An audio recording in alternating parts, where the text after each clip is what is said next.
আজকে আমি খুব সহজ পদ্ধতিতে 5 দিয়ে কিভাবে টিয়া পাখি আঁকতে হয় সেটি আমি খুব সহজে শিখিয়ে দিব।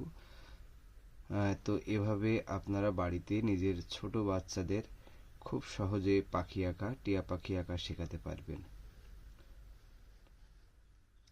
তো দেখুন বন্ধুরা, আমি এখানে একটি 5 লেটার লিখে নিয়েছি।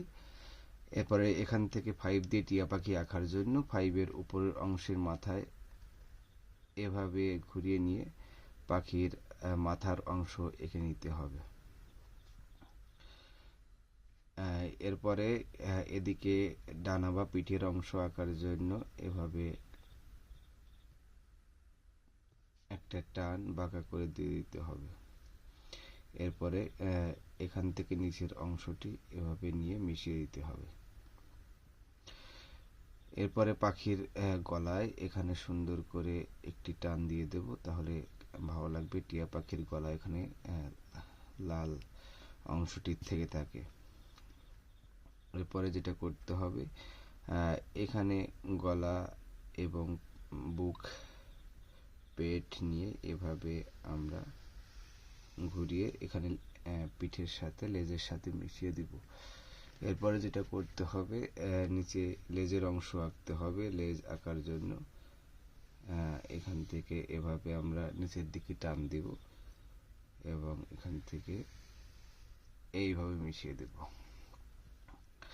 এরপর এই যে মাথার অংশে, সামনের অংশে এখানে আমরা ঠোঁট আঁকবো।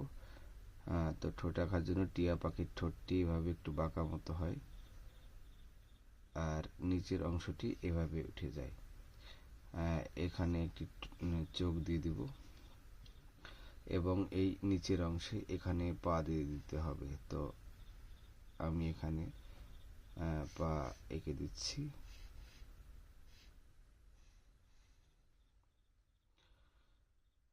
এরপর এপাশে আরো একটি পা এঁকে দিব, যে টিয়া পাখি দাঁড়িয়ে আছে।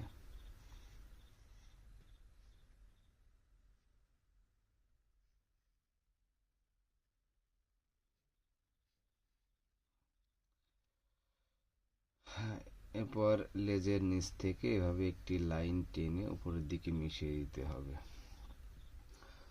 তো হয়ে গেল আমাদের খুব সহজ পদ্ধতিতে টিয়া পাখি আঁকা। এরপরে রং করে দিতে হবে।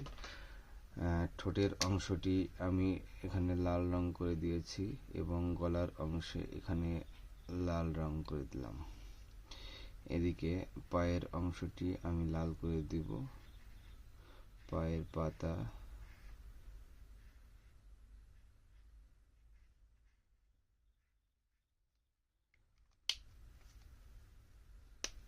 এরপর টিয়া পাখির সম্পূর্ণ অংশে আমি এখানে টিয়া রং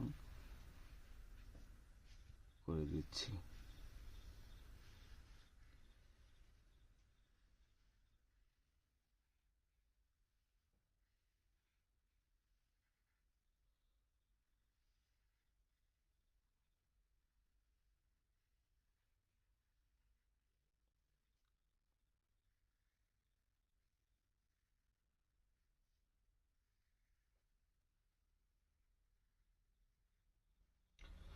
তো দেখো বন্ধুরা, কত সুন্দর টিয়া পাখি হয়ে গেছে। তো তোমরা বাড়িতে বাচ্চাদের খুব সহজ পদ্ধতিতে এভাবে সংখ্যা দিয়ে ছবি আঁকা শেখাতে পারো, তাহলে খুব সহজে বাচ্চারা ছবি আঁকা শিখতে পারবে। তো হয়ে গেল আমাদের ছবি আঁকা, টিয়া পাখি আঁকা।